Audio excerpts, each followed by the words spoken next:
Hello, this is the All Ireland podcast. My name is Dylan Murphy, and with me I have Ronan Friel. Am I pronouncing that right, Friel? Yeah, indeed. That's perfect. So thanks very much for joining me. So I suppose just to kind of get the ball rolling. For someone that's never heard it before, how would you kind of describe your music? Um, my music, I would say, is fairly varied. I try to kind of pull from a lot of different genres and kind of mix them all into one and make it kind of as interesting as possible. But I mainly focus on the kind of folk and kind of singer-songwriter aspects and fairly acoustic as well. But it changes all the time, I think. I like to kind of mix it up and keep it interesting. How long have you been playing music? Like, what's your whole history with music as a whole, and how did you get started releasing singles in the way that you are now? Yeah, so my story with music is a fairly long one. I grew up as a part of a very musical family. Like all of my siblings would have played music when I was younger, and being the youngest in my family as well, I guess they were always kind of the role models that I looked Mm. at. So all along, through all of that, I was looking at music and looking at loads of different music. So within me. So it was only natural that I would kind of start writing music and playing music myself. And I really started doing my own thing then, kind of in the middle of secondary school. It was kind of the start of it all. But now, more recently, since I started college about 3 years ago, I've really started to do it properly. And then I started on the whole recording business of recording my singles and things like that. And that was kind of a culmination of all of those years. Like some of those songs, um, so I'd been sitting on them for a while. Um, so this project that I just finished there this year, it was kind of the end of a few years of writing and creativeness and things like that. So it was Mm. nice to kind of turn that page. And Where and what are you studying, if you don't mind me asking? so I'm in Trinity in Dublin, and I'm doing engineering with management. So a little bit removed from the music scene. Do you think it's difficult to kind of balance your time from your studies? Obviously, I know it's a lot different now, but say, Absolutely, but yeah. say That's in pre-lockdown times, I guess, in the good days, yeah. would that have been something that you would have had difficulty with, kind of balancing your time? You know, trying to spare some time for your career in music and balancing that with your studies. Yeah, absolutely. It was really something that I struggled with a lot because engineering being such um, a time-consuming degree as well, Yeah. it took up a lot of the week, definitely. But I feel like just find times for the things that you really want to do. So music was one of those things for me. So sometimes it was in the wee small hours, as I say, but Mm. you always do find time for the things that you And enjoy. what was? But it was yeah, Oh it no, was sorry. challenging at the time, but no, you always make time. And what was the kind of moment, like, or what was the kind of time that you decided that you wanted to start recording professionally and releasing the music? Good question. Well, I had kind of been like naturally you start off doing cover songs and things like that, but I always kind of wanted more, and I started writing my own thing then. And after you build up a certain amount of those songs, the songs that you really put a lot into, and that you really care a lot about, you kind of end up wanting other people to hear those things and to kind of experience what you're feeling as well, because you're trying to express yourself through your songs. So that really was what it was for me. I kind of wanted to show what I was thinking to and kind of express myself through the songs. So through that, it kind of pushed me to kind of make them the best they could be and to release them then for the world to hear, I suppose. Can you tell me about your time doing covers, as you mentioned there? Because I seen your YouTube channel, and the videos there are a few years old at this stage. So what kind of happened in between that Yeah, time and recording the way you are now, let's say? sure. So it's something that I've kind of done intermittently the whole way through, and I really love putting my own spin on other people's songs. I think it brings a whole different level to what you're doing, and you can always learn from what other people do as well. So even at the minute, like I think I'm on day 74 now of my Instagram series where I'm playing a new song every day. So I'm trying to pull other people's songs and put my own spin on them every day now. But I think both go hand in hand with working on originals and covers, because what you do in your originals informs you kind of listen to music and how you put your own spin on cover songs, and then naturally listening to other music informs your songwriting as well. So it's all one big process for me, I think.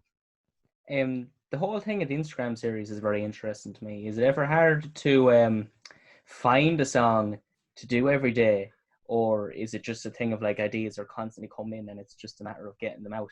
Um, Yeah, well, it was fairly overwhelming at the start because the first day I got some party suggestions for songs.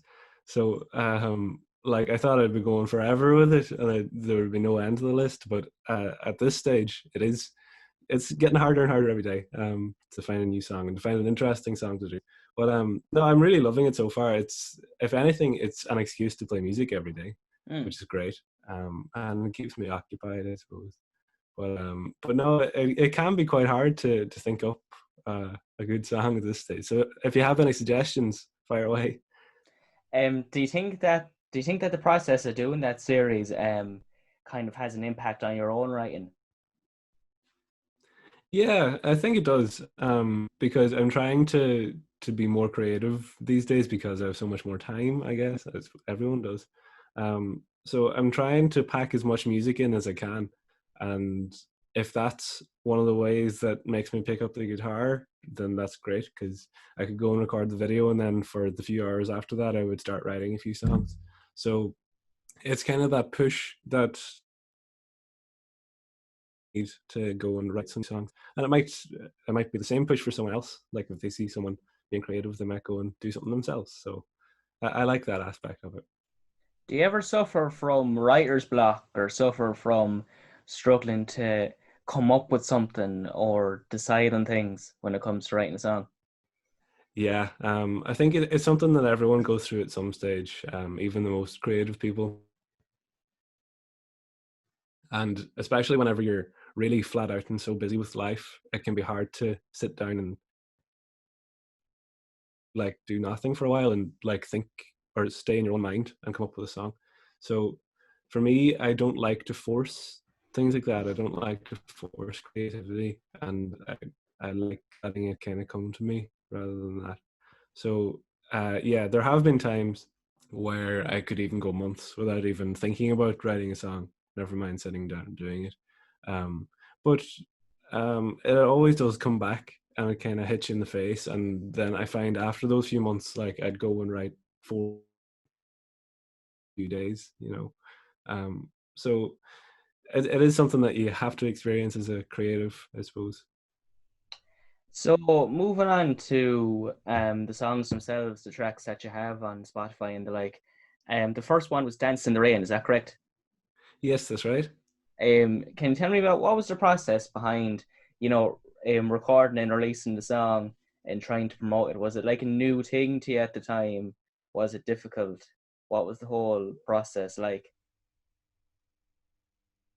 Yeah, it was pretty interesting because I've been playing my own songs for a while, kind of out in different gigs and things like that. But I never really professionally recorded something before, or released anything before.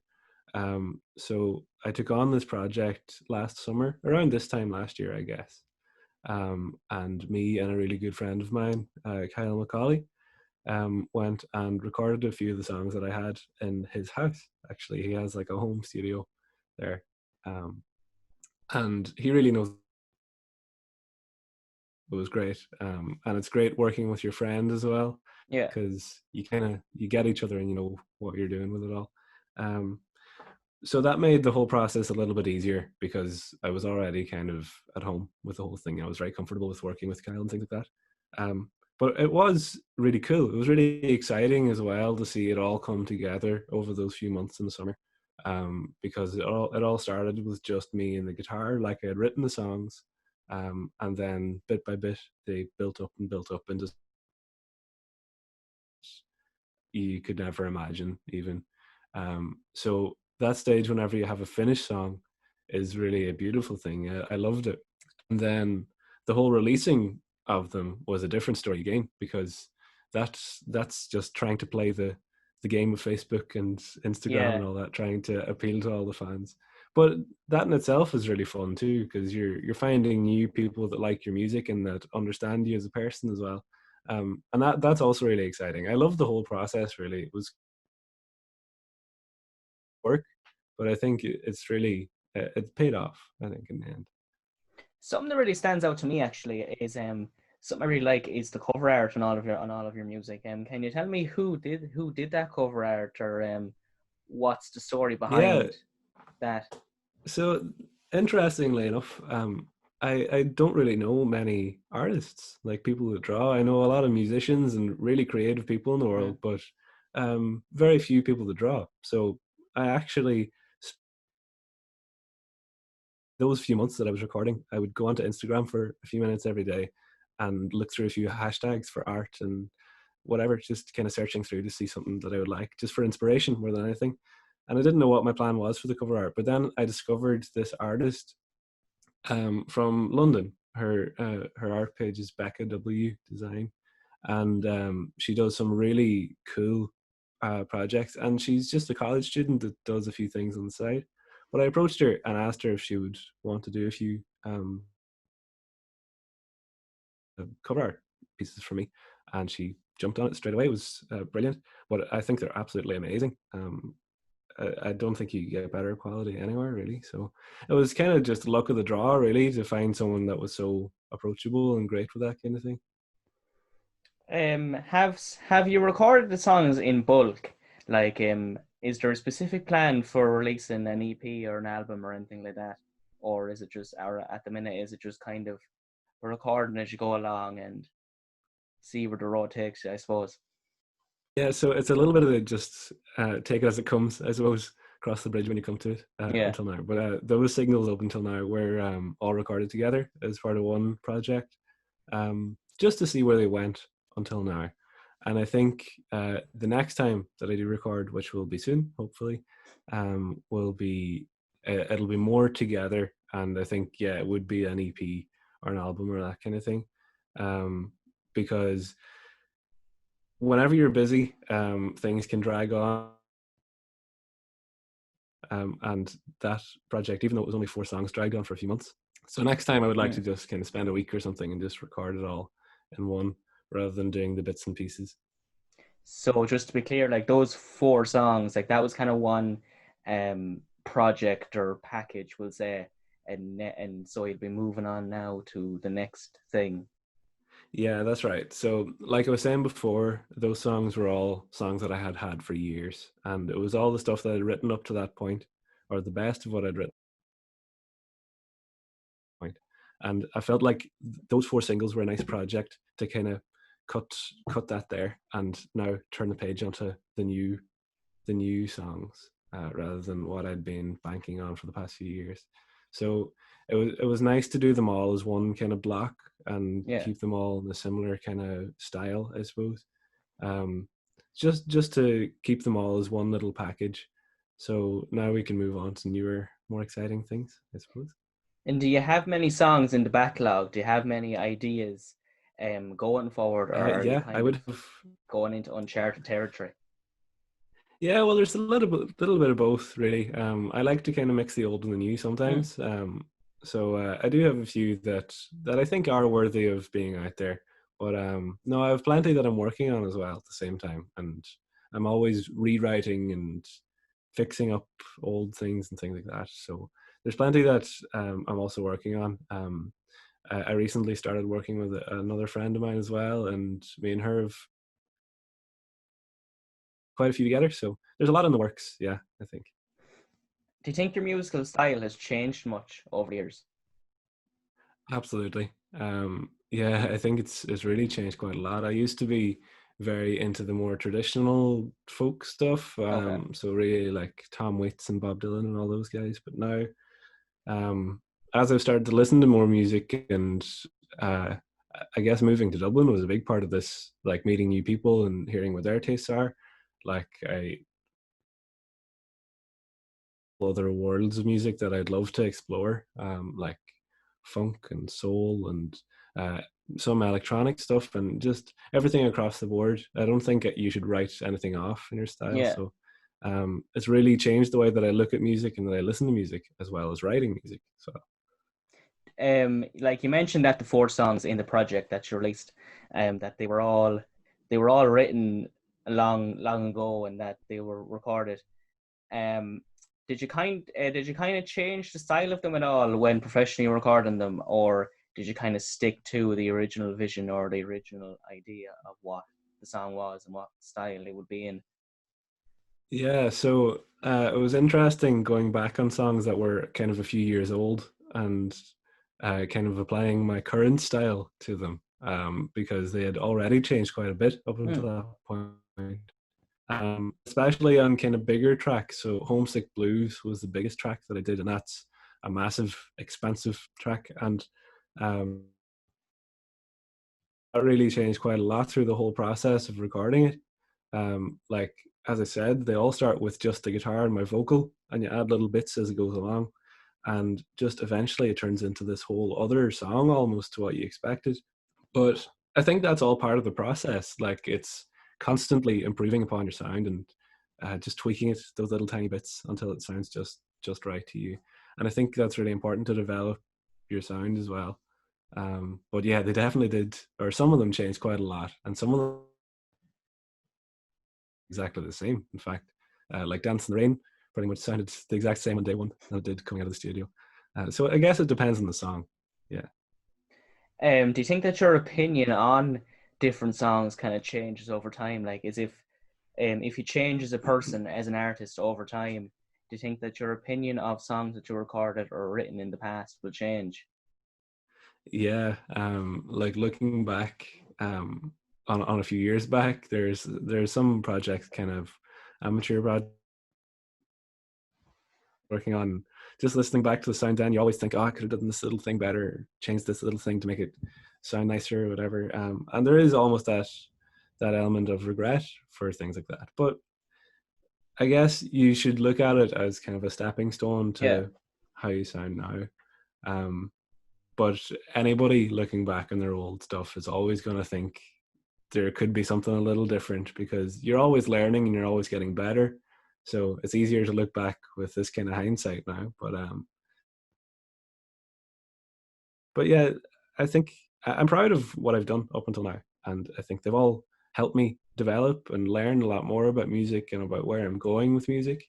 So they're all important, and I don't have many regrets about them. Maybe the sound quality could be a little bit better, but I'll let that slide. So it's all a means to an end, basically. It's all kind of a stepping stone to improve over time. Yeah, that's how I view it anyway. Like finishing a project is great, and having that to look back on is great. In the end of the day, you're always developing and you're always getting better. And if you use those things, those songs and those projects as this kind of thing to learn from, then it'll help everybody. It'll Mm. help you learn, and it'll also appeal to your fans and things as well. So it's kind of a win-win, I suppose. So, how have you been spending lockdown? Are you finished all college work or exams or whatever you have been doing over the past few Yeah, months? just about got through it all. So college there, I guess 2 or 3 weeks ago now. Time is kind of all over the place. I don't even know what day it is anymore. Um, but yeah, so that kind of kept me preoccupied for a while. So now I've been focusing a lot on music, naturally enough. So straight away we jumped into preparing for a live stream, actually. Okay. So me and my good friends from Last Orders, they're called. We were planning on having a gig on the 18th of March in Whelan's. So that would have been the first kind of headliner, I suppose. Mm. But that was cancelled, unfortunately, due to the whole situation. So that was put on the back burner for a while. But now we've decided to kind of reinvigorate that and bring it back now in a live stream form. So it's the Whelan's gig that never happened, I suppose. Is there a particular date or a particular time that we're Yeah, so looking? that's actually tomorrow night. Tomorrow night at 8 o'clock it is. So yeah, that's kind of been keeping me busy. I'm doing a lot of the pre-recording at the minute for that. A few cover songs and a few original songs as well for that, and then we're doing bits and pieces live as well. So should be good fun. Do you think that the whole experience of being in lockdown and spending really a lot of time in the current state, do you think that's going to have an impact on how long it takes for people to get out and start, busking or gigging again? And what's your kind of opinion on how the music industry will kind of recover over time?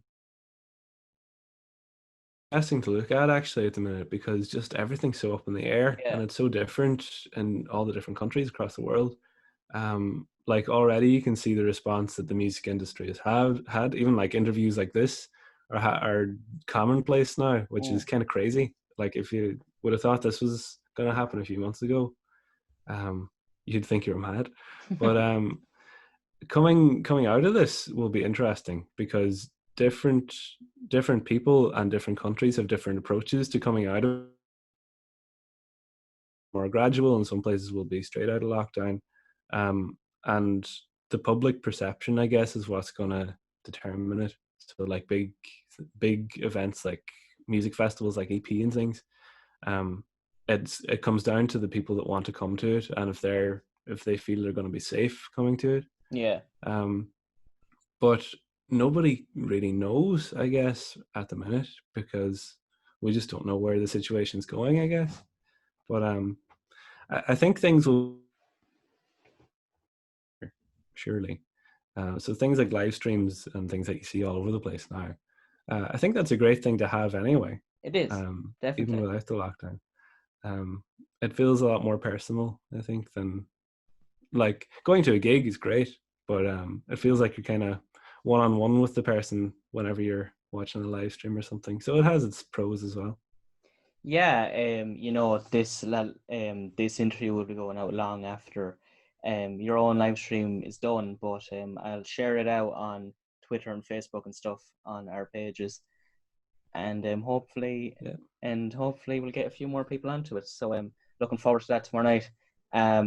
So brilliant. you said you wanted to play a bit of a song for us, is that right? Yes, I have my guitar over here. I suppose just before we do that, we'll kind of end it with the song. So Yeah, just no before worries. that, is there any, just if people want to hear more, where should they look? Yeah, so I am on Spotify. You can check out on social medias as well. On Facebook and Instagram mainly, and Ronan Friel Music. Instagram is the most interesting at the minute. I'm doing the daily series Yeah. there, where I'm playing a new song every day. So definitely check that out if you can. Right. Well, thanks a million. This is Ronan Friel, and what song you're going to be playing today? So I'll be playing a song called Homesick Blues. So it's a little bit different to the Spotify recording. There's more of an acoustic take on it. All right, perfect. Whenever you're ready.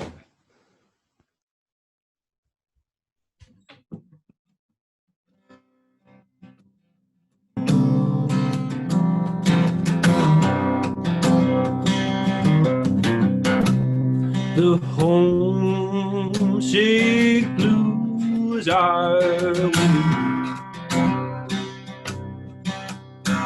They crawl under my skin like the sea with the vengeance, like the wind they howl in the night. I am longing for my own land, where the bitter seas are so deep.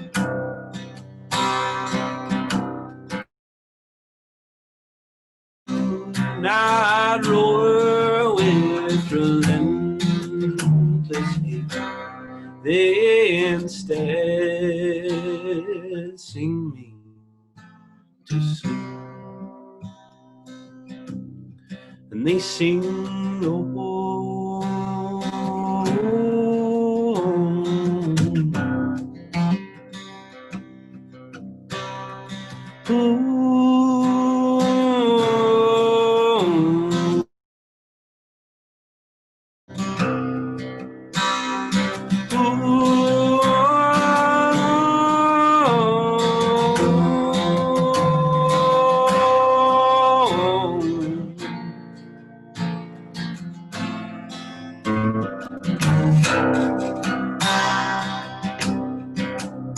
I am spending my days on the ocean,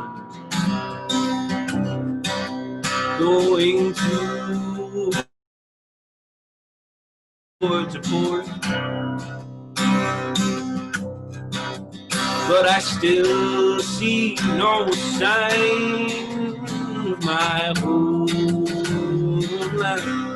Decidedly sights, they always fall short. I believe that it's time to go back there. Peace, where my heart was ever sweet. I will plunge myself into the ocean, and my paradise I will once again meet. Oh,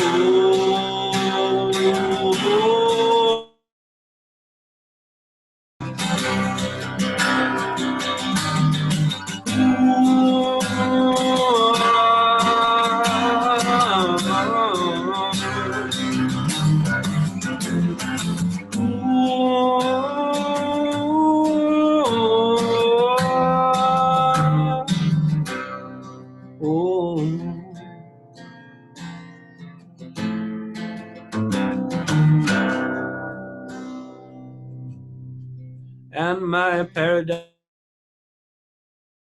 once again.